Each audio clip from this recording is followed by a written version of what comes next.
Avec la réouverture des commerces, des lieux de culture, des terrasses, des restaurants et des bars, Louis Amar fait son tour de France. Il se déconfine.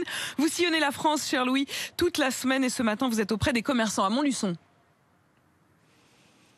Et je vais faire, Apolline, ce que personne n'a fait à Montluçon depuis près de 2 mois. Je vais rentrer dans la seule et unique boutique de lingerie de la ville, boutique éponyme qui s'appelle Céline, comme sa gérante. Céline, bonjour. Bonjour à tous. Merci beaucoup Céline d'être avec nous ce matin. Dernier préparatif avant d'accueillir de nouveau les clients demain. Vous êtes impatiente, dans quel état d'esprit vous vous trouvez ce matin? Oui, très impatiente. Au bout d'un mois sans voir personne et être coupée de la vie sociale, ça va faire du bien de retrouver un peu l'activité. Et puis tout le tissu, on va dire commercial et humain qu'on connaît tous. Depuis le mois de septembre, Céline, vous avez été fermée 4 mois en tout. Comment vous avez traversé cette période? On passe d'abord par plein d'interrogations, c'est-à-dire qu'on n'y croit pas. Pourquoi fermer? Pourquoi nous? Comment ça va se passer? Qu'est-ce qu'on va faire?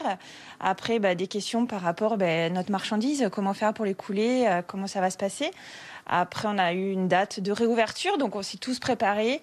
Et puis, le stress de savoir si les clientes vont être au rendez-vous pour la réouverture.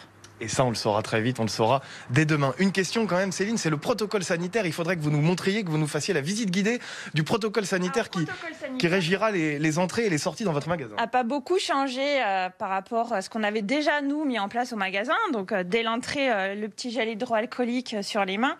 Bien évidemment, le masque est obligatoire, comme dans tous les cas. Donc, les essayages, par contre, sont possibles dans les cabines. Et puis après, on met les produits, on va dire, en quarantaine dans une autre cabine avec un spray désinfectant antivirucide.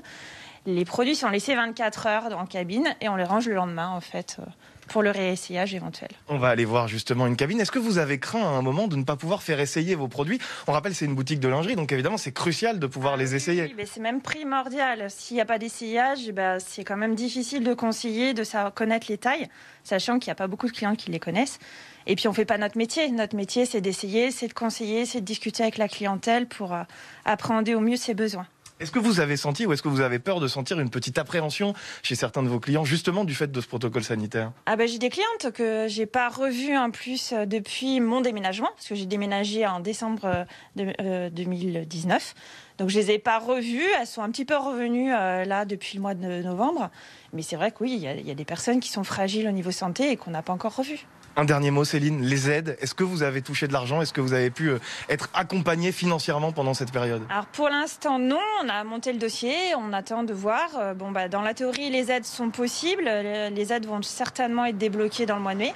Donc on attend pour pouvoir après refaire notre trésorerie, payer nos fournisseurs, notre marchandise, enfin le quotidien, quoi. On reste avec vous, Céline, ici à Montluçon et on se retrouve tout à l'heure à 8h10. On parlera des stocks et des prix de la réouverture, Apolline.